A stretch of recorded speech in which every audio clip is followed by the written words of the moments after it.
Look at the picture. See the skull. Visible Frankenstein controls. The Brain Thoughts broadcasting radio. The Frankenstein earphone radio. The latest new skull reforming to contain all Frankenstein controls. Today's episode of Frankenstein Control is brought to you by Rack Green Guns Wild West Bakery. Jingle your spurs all the way down to your local Safeway and pick up a rattlesnake baguette. Your 10-gallon hat will shoot 20 feet in the air when you try our spicy armadillo bites. Each of these bite-sized corn muffins has a whole fistful of armadillo meat. Yeah! Rack Green Guns Wild West Bakery. I got the penis right and have 4 days to live. Get along, little doggy. What? That is the catchphrase of the establishment. I'm picturing a Jimmy Dean like figure. Just like, that's good sausage. That's good rattlesnake. Does the armadillo meat muffins or whatever the fuck they are give you? These spicy armadillo bites. Spicy armadillo bites. Does that give you leprosy? That's what I believe. That's what the dick rot was referring to. Please, ma'am, there's no need to be rude. It's called penis rot. I am dying. I'm a medical doctor, and that is the technical term for it. Welcome to Frankenstein Control. Sponsored by Rack Green Guns Wild West Bakery. I'm your host, Taylor Russell. The swab saloon honey next to me is Ada Ship. Oh, I'm Ada Ship, and I do believe I'm getting the vapors. Turns out that was just the tuberculosis. Yeah! And ahead of me, as always, is on the sunset, is B-Rye. I'm B-Rye, and I had me one of them rattlesnake baguettes, and there was a lot of 410 shotgun BBs in that bread, man. I gotta go to the dentist now. Well, you think we done killed that rattler? He shot it probably with I would imagine with a Bond Arms Dare friggin' 410 little shotgun caps in there. Why, that is precisely how we kill each and every one of our rattlesnakes on the killing floor of Rack Green Guns Wild West Bakery. Yippee Skippy! Did cowboys say yippee skippy? They sure did, B-Rye. Come on down to Rack Green Guns Memorabilia Farm and you can find yourself a book all about the history of cowboy cooking. Actually, that sounds kind of cool. Well, the first rule is that you need to be immune to a whole slew of diseases. Otherwise, you're gonna drop dead in the Grand Canyon and no one will ever know you died. Does the pale sutler who drives unseen pursue you to hound you from your holes in just those whited regions where you've gone to hide from God?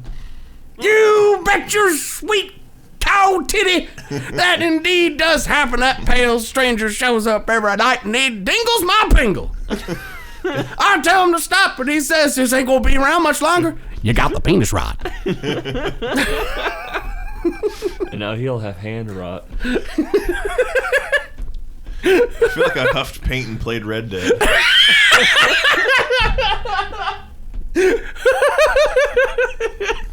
That's for days since I've gone to the good old Wild West Bakery. Well, it's probably because they put too much mezcal and everything. Oh boy, it's another week, another week, another symptom. Everybody ready to face the upcoming weekend? Sure, I suppose. It's only a sweet day away. Hopefully. Yeah. Barring any horrible disaster. That's the idea. Unless you're listening to this on Monday, in which case, fuck you. Well, no matter when you're listening to this, we're hoping you're having a ramjawn good time wherever you might be listening to this, and I hope that your boss didn't hear me screaming about the penis rot. But you know, hey, I remember a little something, a little memory. It's coming back to me. Oh, ooh. Last time on Frankenstein Control. Now, back to Frankenstein Control. Oh, yeah, that's right. I did want to talk about sumo wrestling. Uh-huh. Because I haven't... Wait, sumo wrestling? What are you talking about? I thought we were going to talk about stick bugs. I guess we can talk about stick bugs. I don't know much about them. You know what? Sumo wrestling sounds more interesting, though. Please, proceed. Well, part of our cable package are actually our favorite and most used part of our cable package. Oh, it's NHK? Oh, God, I love me some NHK. Yeah. And always got that NHK on. It's the Japanese channel. It's where we got such gems as These Dirkative Dolls are... that old chestnut from back in the day. Lovely decorations. Well, I've discovered that, because I will often put it on in the evenings as we're trying to go to bed, because usually, like, Liz is already almost asleep, and, I'm just, like, reading on No Sleep or some shit. Oh, and nothing soothes you off to dreamland like the corpulent slaps of a sumo wrestle. Well, we just had it on the the NHK channel because it's immensely soothing, because they always have programs about riding the bullet train around beautiful scenery and learning things about Japan, and it's a nice soothing time, and it doesn't require a lot of your attention. Yeah. But I noticed doing this like every night, around bedtime, that 11:30 every night, the NHK channel airs Grand Sumo Championship fight, bouts, and I started watching them, and it's cool. Is and it I never thought I was like. First off, like, sumo wrestling is one of those things when you're a kid where, like, you hear about it all the time, and you're like, that isn't real. People don't really do that anymore. I think it's, like, made up. Yeah. Like a bunch of fat guys hitting each other. That sounds funny. and it is that. Trust me, I went to public school. It isn't.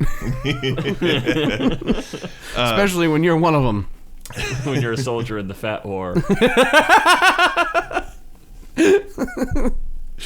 I had two very good friends in high school who were on the corpulent side, and they used to declare fat wars and then beat the shit out of each other. And that's a real thing that happened. Your high school was a cartoon show. It really was. All of my schooling was a cartoon show. Oh, where'd you go to high school? Cartoon Network. Yeah, if only. We were the good 90s Cartoon Network. Yeah. Yes. No, but sumo is actually really interesting to watch, and I'll tell you why. It is such a captivating contest to watch. First off, it requires very little in the way of attention span, because each match is like usually less than 30 seconds. Wow. And usually less than 10. Yeah. So like a sumo event is like 30 matches. It's like a bunch of matches. It's not just like one bout. It's like best out of 30? No, it's a bunch of different guys. Oh. Like you go once and then you're done. Oh, and then like shit. there's like a bunch of other dudes who are like matched up behind you. Man. And it's very captivating in a weird way, because you cannot pick the winner.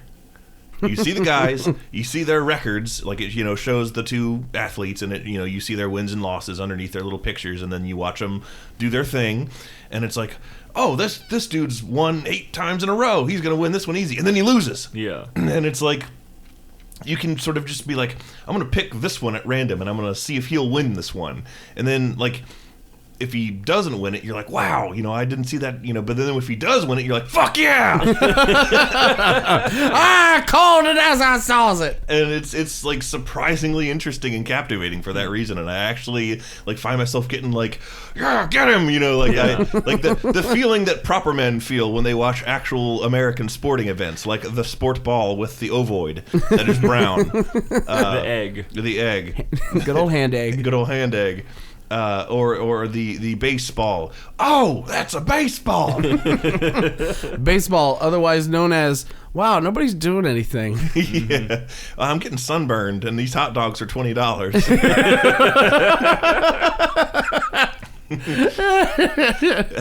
Yeah. But, I can only imagine the sort of whoa kind of feeling that I get watching these matches of these fat men shoving each other is what normal people feel when they watch normal sports. Yeah. Well, normal American sports. Sumo is very normal in Japan. But I'm like, this is kind of fun. I like this. I like that I have a weird little hobby now. And I can learn all about this sport and what the different terminologies are and what the different rankings are. And Ozeki, which is like that brand of sake that's really good, is like second to highest. It's like underneath Yokozuna, which is like grand champion. Mm-hmm. Like Ozeki is like real good sumo wrestler rank. But not Yokozunas. Yeah, Yokozunas is grand champion. That's like top tier. Shit. The ultimate fat guy. The ultimate, the strongest fat man in the country. He's got the fat and he's got the slaps. So I actually saw some kind of documentary on sumo wrestling one time, and turns out that those motherfuckers are like fit as fuck. Oh yeah. Oh, they're the definition of strong fat. They have like really rigorous strength routines. Oh yeah, and it's intense as hell. Like anybody who did that kind of stuff, like if you or me tried that, we'd be ripped as fuck. Yeah. But that's why sumo wrestlers, like a big part of their training is to keep on the weight. They have to fight to stay fat, which I'm like, dang, that's the life. Oh man, I chose the wrong career avenue. I could have been Yokozuna in no time. Apparently, like the most important part of their day is they eat a gigantic lunch and then wash it down with a lot of beer and then take a nap. God, this sounds like the best fucking job ever! Except for the fact that you're doing grueling physical work the other like hours of the day. Yeah. And you also have to endure hazing if you're like a junior wrestler, and you'd like die early because you're that. Well, honestly, there's nothing about that sentence I didn't like. Dying early. Oh boy. Like Can't wait. I get to eat, sleep, and get ripped, but also eat as much like bunch of shit, get fat still, and I get paid to do it, and also I get treated like a rock star by everybody because you're good at this. Because I get treated like a rock star because I'm a fat fuck. It's great. The only downside is, wait a minute, there is no downside. That hazing, that's my fetish. So now, oh, slap me, senpai. Shit's lit, and then I get to die early, which is every millennial's dream. Notice me, senpai, says Sumo Taylor as he runs to school late with 50 pieces of toast.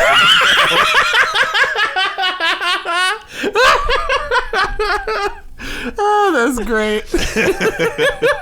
You just have a whole sleeve of extra large Wonder Bread that costs you $1,000. Hey, now, what is I thought we were getting? I forgot about that. Did we ever talk about that on the show we itself? did talk Okay, about that, yeah. I didn't know if it was just in my art streams that we discussed or if it was part of an episode. We did talk about that. Oh, yeah, that's right. It was like the whole episode. Yeah, I remember you making that's right, with Voltaire. We did definitely talk about that, but it was so weird it feels like a dream. Yeah. What a dream it was. Living the Wonder Bread dream. Then again, I shouldn't kink shame because Senpai is Senpai my... finally slapped me. Senpai slaps apparently is my fetish.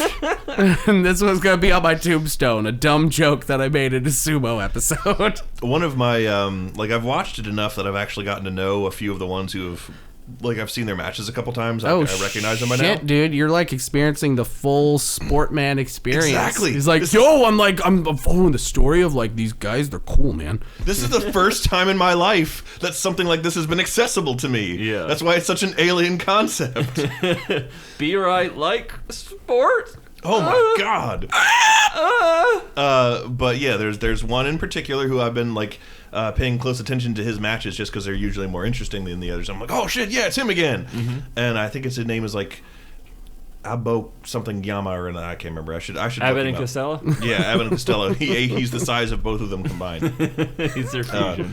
But yeah, there was like a lot of the matches just end with like one guy falling over, one guy getting shoved out of the ring. But this match in particular, like, went on for longer, like, a lot longer than the 10 seconds. Mm-hmm. And I was like, wow, this is actually, like, getting intense. And then he, like, physically lifted up the other dude and walked to the edge of the ring and dumped him out. And I was like, oh, damn! Yeah! Yeah, and then he turns around and he's like, I CrossFit. And then he hit him with a folding chair. Put him in the cage of pain or whatever the fuck they call it. Put him in the cage of pain? I don't know, isn't that some WWE thing? Oh, like Hell in a Cell? Hell in a Cell, that's what it is. I couldn't think of it. Oh, yeah, you can't challenge me to a... You think you're the big top sumo man of the big old Japan land, but let me tell you something. I just gained 1,500 pounds. 1,500 pounds of muscle and fat. That's what's going to carry me to the victory line. I'll tell you that right now. Yeah! Triple my cocaine intake. Normal cocaine doesn't get me off anymore. I got to inject my own eyeballs with Windex. Yeah! What year did Macho Man die? Oh God, Like 2009. yeah, we were still in college. Okay. It was relatively recently. Yeah, he got reincarnated as a Japanese young boy. Oh, I thought he got So- reincarnated as Oob. Little Dragon Ball Z humor there. up. Sorry. So there's just a really fat 10-year-old Japanese kid. He's practicing right now. He's gaining the weight. He's starting the sumo. Starts every class. He's got his bandanas and giant sunglasses and cocaine, and he is ready. And he just shows up to school. He's like, "Oh, hayo gozaimasu!" Yeah. He get that big old sumo soup. He's like, "Itadakimasu." Macho is probably a Japanese word that I don't know. Because I know anime He's Japanese. like, I don't know conversational He's Japanese. green tea themed. He's Macho Man. Right? Oh my god! You know what? Actually, speaking of goofy crap like that, apparently the Japanese professional wrestling scene is goddamn lit as fuck. Damn. Apparently, it's like a real life anime. Yeah. It's like, think of how ridiculous American wrestling is. Now imagine it in the hands of the Japanese. Dial it up to 11 and break the knob Mm-hmm. off. Yeah. Yeah, apparently I wanted to start watching it, but I know like if I do, I'll be down that rabbit hole for like decades because there's so much material. And also I don't know where to watch it, but if I ever find out where to watch it, good God. All I know is there was one guy who came out onto stage once and he played fucking Sans' theme. And he comes out in a Sans costume. Oh my god. While Megalovania is playing. And I'm like, this shit is way more lit than here. What the fuck? How come I'm not paying attention to this? And then I promptly do not pay attention to it, like everything anyone's ever told me I need to see, Yeah. including myself. Sans from Undertale? Sans from Undertale. Sans Undertale, yes. That is insane. That trounced my bones, I'll tell you that much. It was something else. But, Mirai, I'm glad that you're finally finding a sport, a test of physical human achievement that you can finally get interested in. You know what's something else from Japan that we've been watching recently that is a lot less entertaining? Bible Black? No, for all else you could say about Bible Black, it is not boring.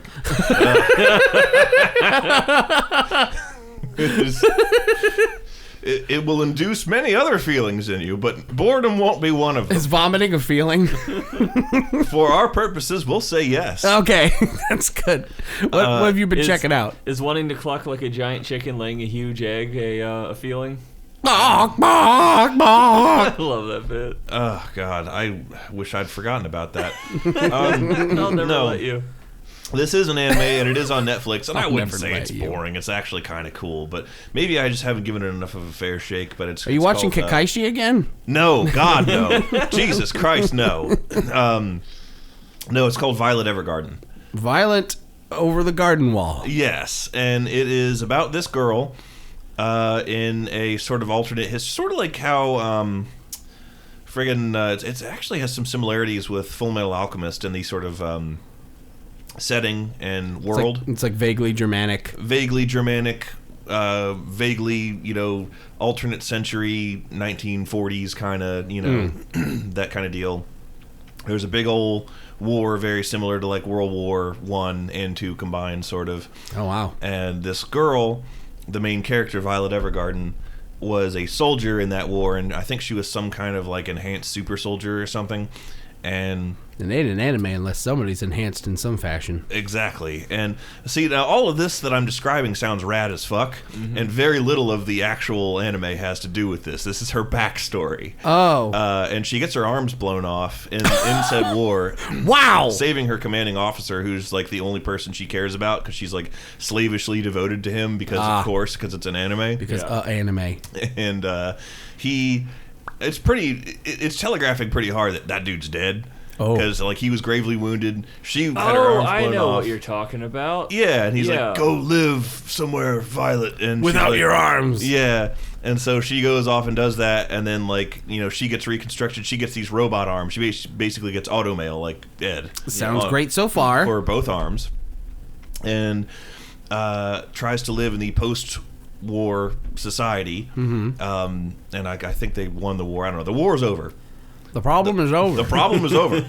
And now she wants to, because she's sort of like an emotionless soldier girl, she wants to learn, because the last words that her commanding officer said was like, "Go, Violet, I love you." And she's like, "What does I love you mean? I wish to learn what I wish to learn what I love you means." And she's like, "There's these girls who use the newfangled typewriter to write letters for people, and a lot of those letters are love letters, and I don't know what that means, so I want to do that job so I can learn what love means." So it's about this soldier girl with robot hands journey to learn typewriting. Okay. And so what you're saying is that they finally made an anime adaptation of I Want to Know What Love Is. yeah, I guess so. Okay. And you know, we watched a couple episodes and I'm like, is something gonna happen?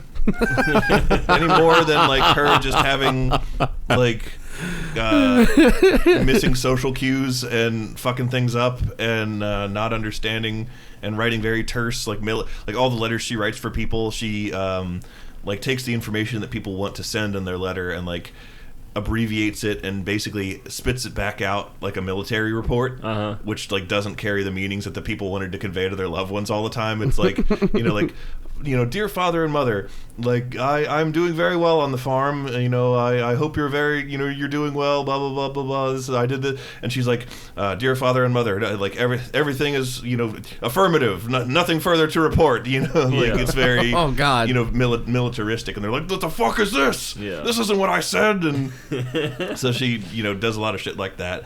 And that's the show. Okay. And nothing has happened yet. It's interesting to hear somebody talk about it, because I was aware of the show because somebody I used to follow on Tumblr when I really used Tumblr was a huge fan of it and constantly sung its praises, like gift sets and stuff from it. So I just thought she was a robot. I saw the robot arms and I saw the not understanding emotion and okay, yeah, android, definitely. Well, she basically is. Yeah. Even though she's alive, but.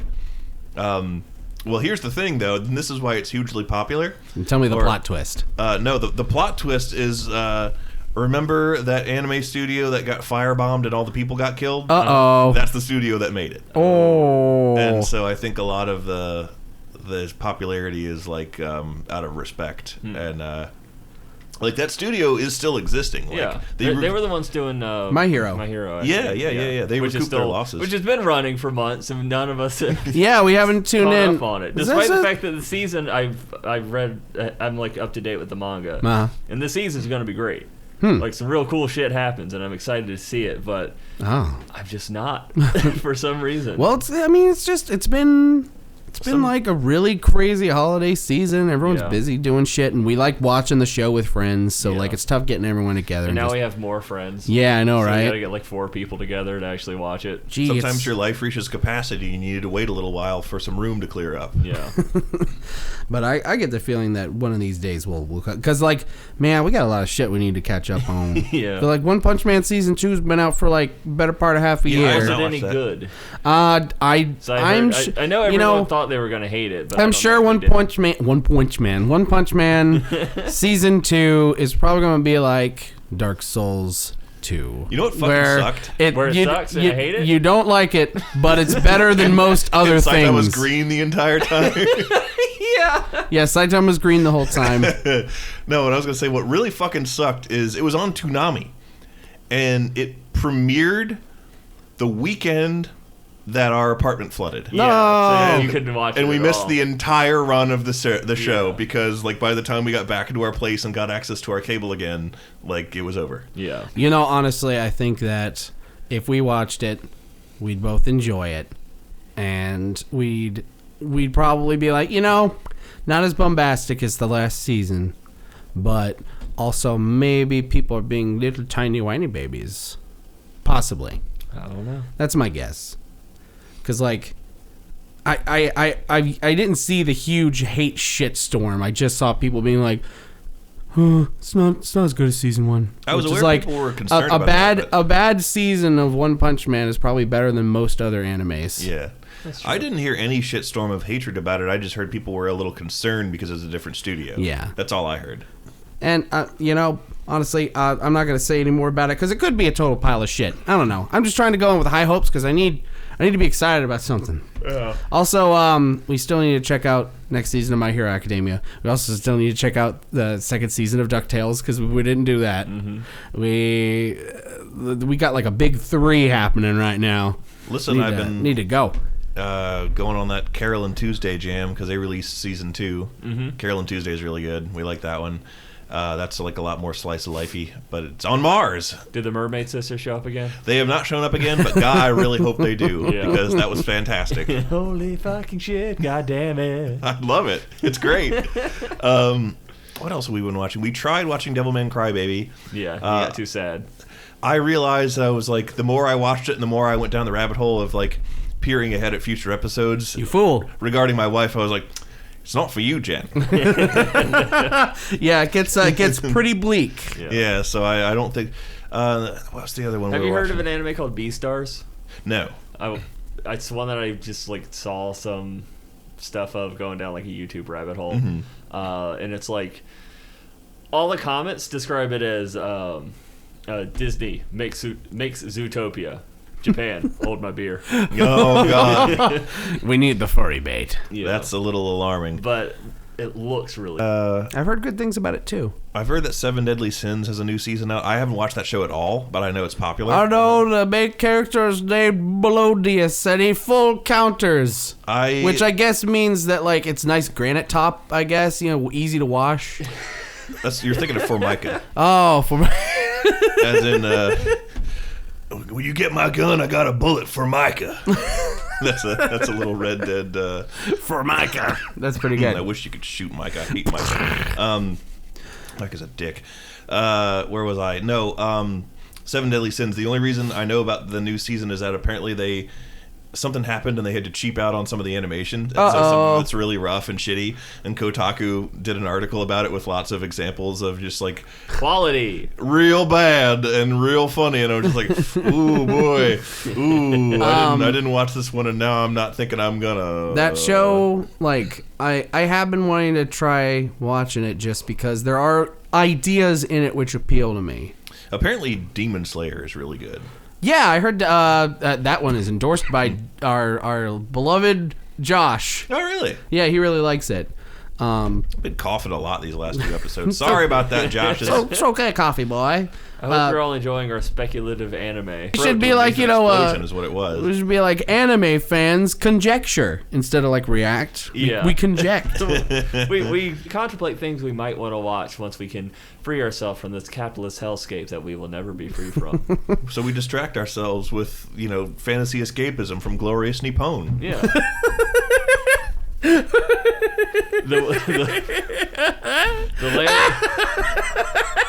Sorry, Glorious Nippon got me for some reason. Glorious Nippon, home of the fat man slapping and the anime times.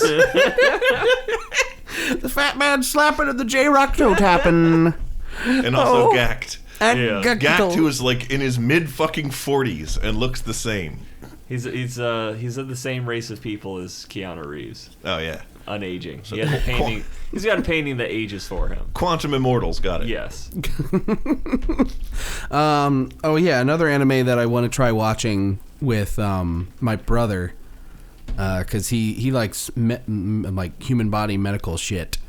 There's a show called Cells at Work. I'm gonna watch that too. That's that one. We watched the first episode of that. I liked it. Yeah. Listen thought it was a little too weird and didn't want to continue, but I thought it was a cool concept at least. I just saw it. I'm just like, this is Osmosis Jones, but kawaii. It's exactly what it is. It is precisely that. It is 100,000% precisely that. That sounds great. I love Osmosis James. Does it have Chris Tucker in it? First off, it's Chris Rock. Oh, it's Chris Rock? Yeah. Okay, I got my Chris's mixed up. Also, the first episode has a germ in it that looks like... It has a German! It has a German in it. No, there's a germ in it that looks... it looks like if Araki designed Frieza. Okay. Yeah, sign me up. That sounds great. Sounds like him, too. Kakarot, blah. You're fucking with me. Yeah. You're fucking with me. It's really funny. Virginia! Still hanging around with little boys in spandex, I see. Yes. Welcome. I love how this episode started off with cowboys and just became this year's the anime episode. Yeah. Real fucking quick. That's what happens. What do you mean this year's? It's a regular time. It's this quarter's the anime episode. We named this episode Frankenstein Controls Speculates About Anime. Yeah. Most speculated anime 2020. Get the fucking clickbait. Is it good? I don't know. We're just as much in the dark as you are. In fact, just name this episode Anime with like a question mark. Cut it, print it's beautiful. We like to be transparent here. No. If I ever have a kid, I'll be transparent. That makes me a trans uncle. A trunkle. A trunkle.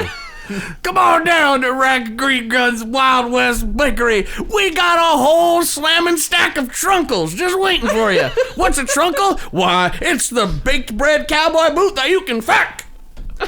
Yeah!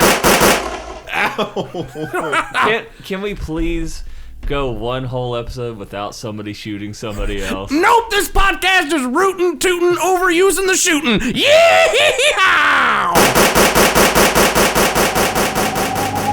Now even you know I am a menace. I hand you the secrets to save the entire human race and the entire universe.